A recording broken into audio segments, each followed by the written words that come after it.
Ẹ kú kàlẹ̀ gbogbo ọmọ Yorùbá. Baálé eléyìí mo kí yín, ìyálé eléyìí mo kí yín.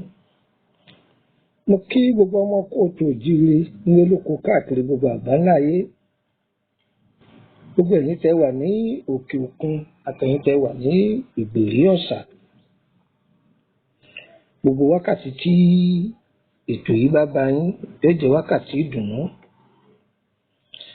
Àní ti lérò kúrò dé, àní tòdèrò kúrò dé. Gbogbo ẹ̀yin tẹ́ ń pariwo ẹ̀sẹ̀ nù yín kẹ́mú. Ọ̀yá ẹ jẹ́ ká wá nǹkan ká fìdílé tàbí ká tiẹ̀ múdi wa ká fi lé nǹkan. Ẹ wá gìyí mọ́dọ̀, ẹ fẹ́ mọ́ ọ̀dí yín le téńté. Kẹ wá ṣẹ̀nu yín kẹ́mú, kẹ má pariwo ẹ yá mi létí ọ̀tún, ẹ fi tèsí lẹ̀. Ní ilẹ̀ Yorùbá,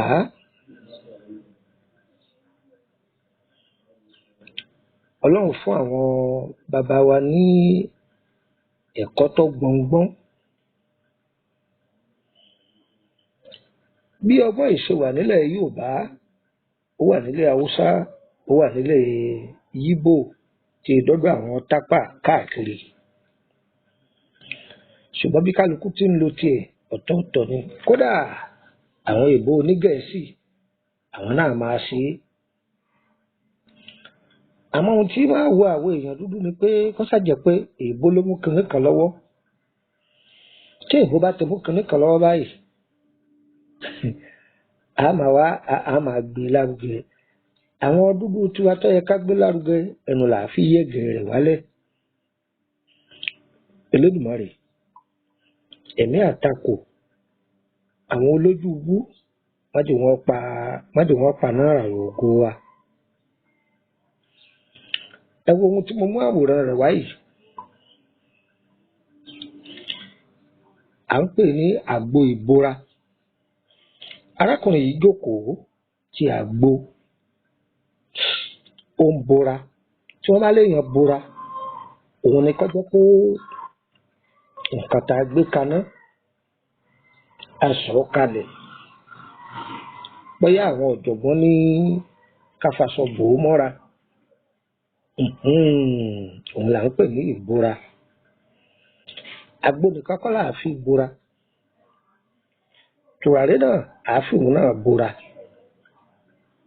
À fi bora. Ọ̀tọ̀ ni kí wọ́n sọ pé kéèyàn ó ṣí ara. Ṣíṣíra òun ni ká jẹ́ pé wọ́n sọ pé èèyàn kọ́kọ́ fi nǹkan kan para náà kó tó di pé yóò wẹ̀ pé omi tútù ni tàbí omi gbígbóná. Ibẹ̀ ń kọ́ là ń lọ bí àgbo ìbora. Ibẹ̀ là ń bọ̀. Ṣé ẹ mọ̀ pé àwọn ẹ̀dá kan ń bẹ oògùn kì í jẹ́ lára wọn? Sórí ètò tí mo mú wáyìí, ìwọ tó bá dé mọ́lé tó fi ṣàǹfààní fọ́mọ ẹlòmíì, Ọlọ́run yóò gbèsè rẹ̀ lára rẹ̀. Ó kéré ọ̀pọ̀ tó bá dé ọ̀dọ̀ rẹ̀ èèyàn 10 pín kọ́ dọ́dọ̀ wọn. Bó ṣe wá ń pín yìí, gbogbo òdílé tó bá fi rẹ̀ lẹ́kún, àdúrà tí wọ́n bá ṣe yóò dọ́dọ̀ rẹ̀. Ká tó wá pé èmi tí mo jù wọn bá díẹ̀ tí ń bẹ lọ́wọ́ mi tí mo jù ú lẹ̀. Ní àwọn ọgbọ́n tí tá a kọ́ lọ́dọ̀ àwọn tó bí wa. Bàbá tó bí ni nìkan kọ́ ló bí ni. Gbogbo àwọn tá a kọ́gbọ́n lọ́dọ̀ wọn, àwọn tó bí wa náà ni. ẹ gbọ́ ẹni tí nǹkan kì í sábà ṣiṣẹ́ lára rẹ̀ ibòmíì bẹ èèyàn wà ńbẹ̀ tó jẹ́ pé nǹkan kan ń ṣẹlẹ̀ sára tàbá àti ẹ̀fẹ́ kí nǹkan bẹ́ẹ̀ kó tiẹ̀ ṣẹlẹ̀ kó wá gbójú sókè ọ̀tajú kan orí pé àwọn èròjà yìí rèé ọbẹ̀ kan ń bẹ ní Kútọnu àwọn Tógò náà máa jẹ ṣe rí ọbẹ̀ náà ìgbà mo kọ́kọ́ gbá láago méjì mo jẹrú ọbẹ̀ bẹ́ẹ̀ rí tá a jọ gbélé àtàwọn Tógò mọ́ èmi àmà rírú eléyìí rí kẹ̀dẹ̀kẹ́ pé bó wọn ti ṣe ata tútù àlùbọ́sà tòmẹ́tò gbogbo ẹ̀ wà ńbẹ̀ wọ́n sì fi màgí tó ń dó sí màgí díẹ̀ wọ́n rọra fi sí wọ́n wá ya ẹja gbígbẹ Olódùmarè o wọ́n dà sí wọn ò gbé kaná o tọ́ ọ bá wá ẹ̀bà gbígbóná tọ́ ọ bá fi ń gba lójú tó ń gbé ni o gbogbo ikùn burúkú tó fẹ́ dúró tí ó fẹ́ máa dà ọ́ láàmú lágbárí yẹn yóò sáré jáde wọ́n ní mòóyò ní í jẹ́ mo ní eléyìí mà ó tún lékú lọ o ẹ rí báwọn ti ṣe lọ́dọ̀ wọn nìyẹn wọ́n sọ pé tí èèyàn bá débò mí rí ò ní kẹ́kọ̀ọ́ bí wọ́n ti ń ṣe ń bẹ̀ tó bá tún débò mí ó tún kọ́gbọ́n ní Oǹdó lọ Àkókó ó ní ọbẹ̀ kan wọ́n máa ń jẹ nígbà ń pè ní ọbẹ̀ dúdú ọbẹ̀ tá à ń wí yìí ọbẹ̀ awúgbà àrùn ni o ọbẹ̀ awúgbà ni tó bá jẹ ọbẹ̀ náà gbogbo ohun tí máa dáyàn láàmú nínú ọkùnrin ò lè tàtẹ̀ kan lẹ̀ ní obìnrin wọn máa pariwo oyún òdó sí wọn lára ní Lódùmarè o àwọn ọmọ Oǹdó wọn máa jẹ́rìí sọ̀rọ̀ tí ń sọ yìí àtàbáwọn ọmọ Àkókó lọ kàrẹ́ lọ́hùn wọn máa jẹ́rìí ọbẹ̀ tí ń wí ìmọ̀ báyà wọn máa jẹ́ lẹ́kìtì o tọ́ bá jẹ́ àwọn àgbàlagbà ní ẹ má fojú dúdú wo lúrú àgbàlagbà ọbẹ̀ ni tọ́ bá ń wojú ọbẹ̀ lúrú ò ní fẹ́ jẹ́ àmọ́ tọ́ bá fi òkèlè àmàlà gba sọ́wọ́n àbí túwó Olódùmarè o ọ máa wí ọwọ́ lọ ni ẹ gbọ́ ọkà kéèsì wa lọ́bẹ̀ ń ní o lẹ́kọ́ là ń lọ Àgbo Ìbora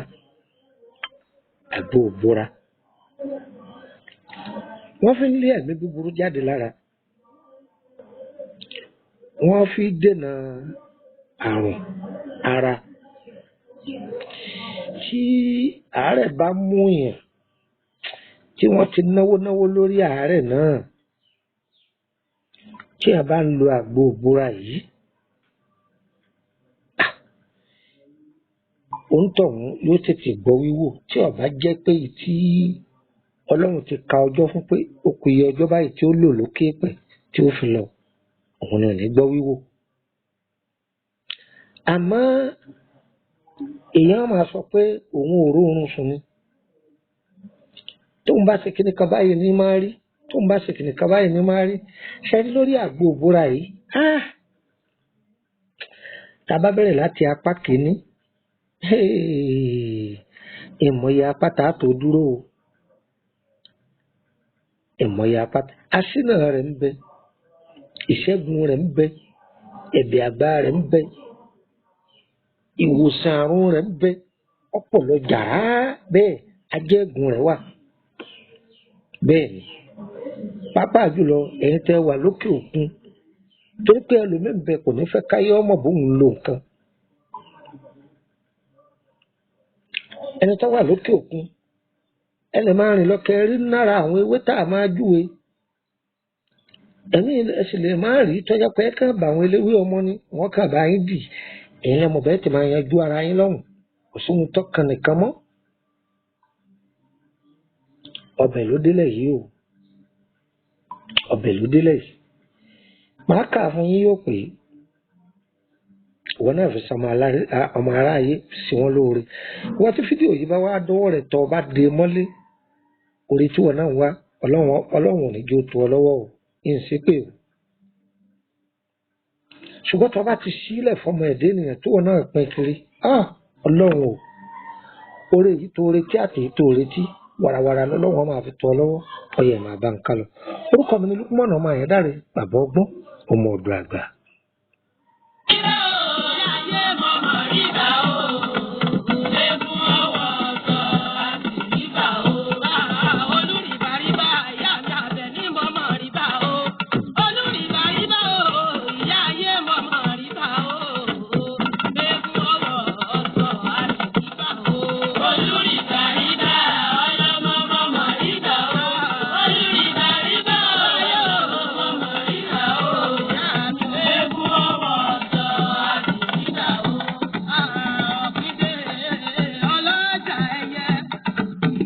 Ní ìgbà mímbẹ èèyàn máa gbé inú ilé kan,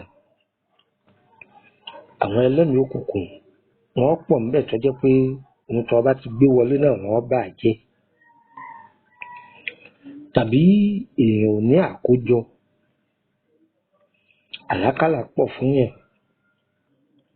ọkàn ṣàkíyèsí pé orí rẹ̀ máa ń gbá yìí àbí kára rẹ̀ ọkàn máa ṣe gìrìgìrì kí nǹkan máa rìn kára rẹ̀. Súnmọ́ bí kò jókòó kọ yá mi létí ọ̀tún ló fi tò sílẹ̀. Ẹ lọ tọ́jú obì àbàtà 7, orógbó 7, odidi atare náà 7. Kí ni wọ́n fún yín? Orógbó 7, obì àbàtà. Ẹlòmíì ó béèrè pé obì àbàtà olójú mélòó? Ọ̀bá àlọ́ lójú 3, ọ̀bá àlọ́ lójú 4, ọ̀sá jẹ́ obì àbàtà bí wọ́n ṣe kọ́ wa nù. Tá a sì ń lò, tá a sì ń bá a bẹ́. Obì àbàtà 7, orógbó 7, odidi atare 7. A kò dà sínú inú pọ́ọ̀tì tá a fẹ́ fi sè é. Egbò atúdè tá à ń pè ní egbò túdè. Ẹ̀gbọ́n egbò atúdè tá à ń pè ní egbò túdè. Egbò túdè yìí yóò jẹ́ ìdí 7.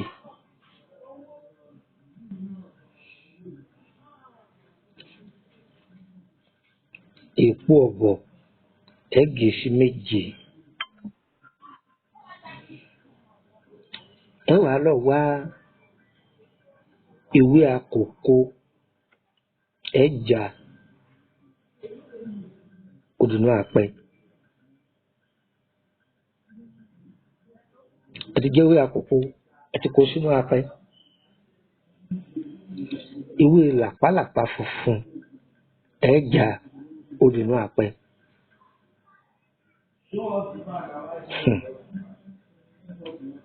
Ẹ ti kó sí. Ìwé gégémù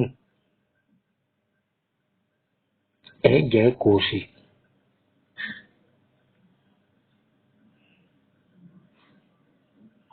Ẹ ti kó sí. Ewé má fọwọ́ kan ọmọ mi ẹja ẹ kó sí. Ẹ ti kó sí.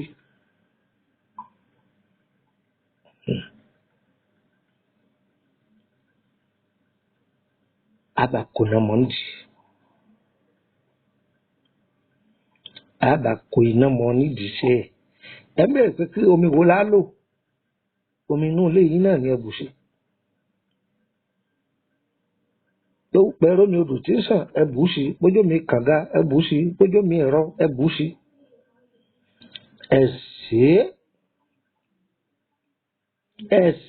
é. tẹ́ bá ti wá sí dáadáa ẹ wá sọ̀ kalẹ̀ bárakùnrin ti sọ̀ kalẹ̀ ẹ fi aṣọ búra mọ́ káì ìdí fi ń dáa jù ní pẹ́ni tó bá jẹ́ni tí ń lọ bí iṣẹ́ wọ́n sáré ṣe láti dájú tó gba orú ẹ̀ sára wọ́n bá sọ búra mọ́ kó tó wẹ̀ kọ́kọ́ búra yìí kó tó wẹ̀ tó bá di lálẹ́ tó fẹ́ sùn náà tún búra yìí kó tó wẹ̀ kó sùn. Ọjọ́ méje lèyìn ó fi lò bẹ́ẹ̀ ó fún mi ní ààbọ̀ kí ni mo lẹ́sìn ẹ fún mi lábọ́ ẹ lọ dán o. Eléyìí jẹ́ àtúndì àwọn àgbàlagbà ẹ sọ pé wàá òdì ní gbogbo ẹni tó bá lò yóò bá yín lára mu. Orúkọ mi ni Lukman ọmọ Ayédáre bàbá ọgbọ́n ọmọ ọ̀dọ̀ àgbà. Ẹ darapọ̀ mọ́ wa lórí WhatsApp group. Nọ́mbà wo lẹ́ fi darapọ̀ mọ́ wa? Mo ní nọ́mbà wo òun lẹ́ fi darapọ̀ mọ́ wa lórí WhatsApp group? +234 80 3298 3298 +234 80 3298 3298 òun ni kẹ́ fi darapọ̀ mọ́ wa lórí WhatsApp group èèyàn lọ bẹ́ẹ̀. Níwà fún yín ní nọ́mbà orílẹ̀-èdè Benin àkìbá àmọ́ báyà mi ò sí ní Nàìjíríà tẹ̀wá ní ẹ jẹ́ ká pe arákùnrin yìí wò lórí nọ́mbà rẹ̀. Ẹ pè mí lórí +229 ẹ̀gbọ́n bí n ṣe rí +229 54 65 19 28 báyìí ẹ̀gbọ́n bí mo ṣe wí dáadáa +229 54 65 19 28. Ẹjọ́ tẹ́ bá wọnú gúrùpù yìí o ẹ má sẹ́ndì stíkà o ẹ má sẹ́ndì fídíò ẹ sì gbọ́dọ̀ sẹ́ndì àwọn nǹkan tí ò dáa síbẹ̀. Tẹ́ bá ti sẹ́ndì àwọn ibà ẹ̀jà ìtàlẹ́ bàrà yín kí ni wọ́n fún yín ìta òun lẹ́ bàrà yín ìwọ̀ tó wà bẹ́ẹ̀ nìyẹn. Àfẹ́ ni àìsí fẹ́ kéèyàn ṣe ẹ gbọ́ bí n ti ń wí àfẹ́ ẹni sẹ́ àìsí fẹ́ kí èèyàn ó ṣe bọ́yẹ bá bẹ̀ wá ń sẹ́ pé iṣẹ́ tá a bẹ̀ yín yìí o báwo ni ó ṣe kàn wá la tó bá jẹ́ pé DHL ẹ fẹ́ ká bá yín fi gbé ẹ̀yin lẹ́san owó rẹ o tí wọ́n fi bá yín gbé. Mo ń gbé ìlú Ìkòròdú mo sì ń gbé Kútọ́nù bákan náà mo máa ń tráfù káàkiri o. Ǹjẹ́ gbọ́ báyìí mo wí tèmi o. Iṣẹ́ tí mo fún yín yìí mi ò fún yín torí kẹ́ lè wá bá mi fún ìtúsílẹ̀ ni káyé náwó mógùn káàkiri mọ́. Ẹ lọ ṣe gbogbo àwọn kan báyìí làwọn àgbà àtijọ́ máa ṣe tí wọ́n báyìí ti ṣe ọmọ wọn ni wọ́n ṣe é fún. Wọn á ní bọ́ọ̀yìn kò síràwọ̀ tí ó lè lò ó má jẹ́ nìkan tàn jẹ pé ìràwọ̀ kan èlò kìíní kan eléyìí ìṣẹ̀ráwọ̀ tí e lò ó ọ̀gbẹ́ni ọba sì lò ó yóò bá yín ní ara mu. Ó ní àwọn àṣírí tí ó máa tú sí ọ lọ́wọ́ tí òun náà bá lò ó rí àwọn àlá rẹ̀ bí ó ṣe rí wọ́n gan mọ̀ pé ìṣẹ́gun dé adára fún wa o a ní tójú lẹ̀ mọ́lẹ̀ o a sì ní tẹ̀sù àgbà mọ́lẹ̀ o kòtò tọ́ta gbẹ́ kalẹ̀ àwọn ni wọ́n máa kàn sí agbára Elédùmarè. ẹ fẹ́ béèrè nípa ìrìn àjò yín ni àbí lórí ọ̀rọ̀ iṣẹ́ yín àbí ìtọ́jú ara ẹ kàn sí wa.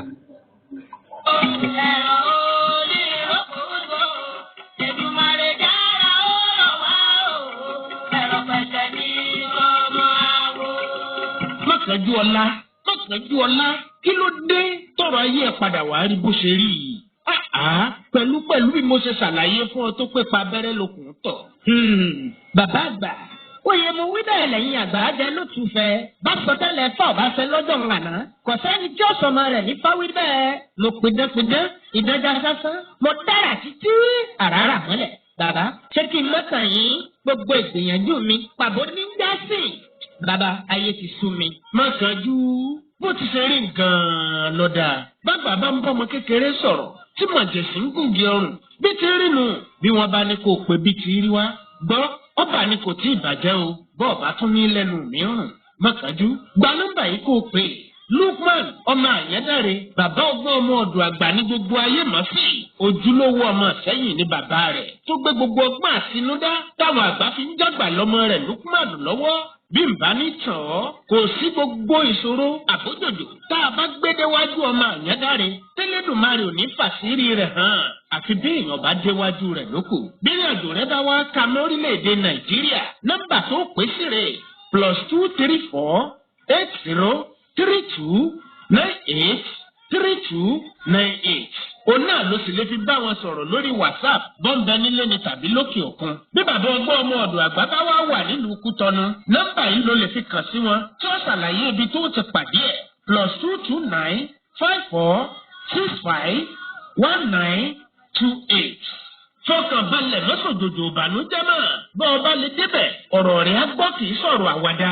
Pánkó pé oníṣègùn ìbílẹ̀ àpò ìbò ti gbóyin ajá kàkà ni. Kò sí irúfẹ́ àìsàn tàbí ṣòro tó dojúkọ. Tọ́ ọ bá ti dọ̀dọ̀ bàbá ọgbọ́n, gbogbo rẹ̀ pátápátá lọ́lọ́run wà bá ọgbẹ́ fúyẹ̀. Nítorí pé Ọlọ́run gbọ́wọ́ rẹ̀ ṣèyanu. Agbára Ọlọ́run ni kì í ṣèmọ̀ èèyàn. Èdùmàrè dá.